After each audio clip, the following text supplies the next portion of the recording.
YouTube এবং ফেসবুকে আমরা যখন শর্টস ভিডিও আপলোড করি এবং শর্টস ভিডিও যখন আমরা দেখি, খেয়াল করবেন সেই শর্টস ভিডিওর নিচে রিলেটেড ভিডিও দেওয়া থাকে। সেই ভিডিওর মধ্যে ক্লিক করলেই কিন্তু তার চ্যানেলের অন্য ভিডিওতে কিন্তু যাওয়া যায়।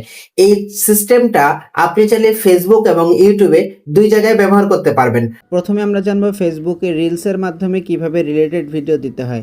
এর জন্য প্রথমে আপনার ক্রোম ব্রাউজারটা ওপেন করে বিজনেস সুইট ম্যানেজারে আপনারা চলে আসবেন। আপনাদের পেজটা লগ ইন থাকা অবস্থায় আপনারা একটা ভিডিও আপলোড করবেন। এরপরে নেক্সট বাটন ক্লিক করার পর যখন এই পর্যায়ে আসবে, আপনার ঠিক এইখান থেকে এই বাটনটা আপনাকে ক্লিক করতে হবে, contact your reel two video.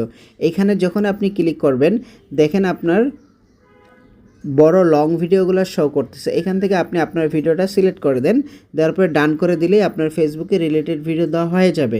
এরপরে এই যে দেখেন সিম্পলি এইখানে রিলেটেড ভিডিওটা কিন্তু হয়ে গেছে। আপনারা কিন্তু খেয়াল করতেছেন এই যে রিলেটেড ভিডিওটা চলে আসছে। এখন আমরা জানবো কিভাবে ইউটিউবে রিলেটেড ভিডিও দিতে হয়।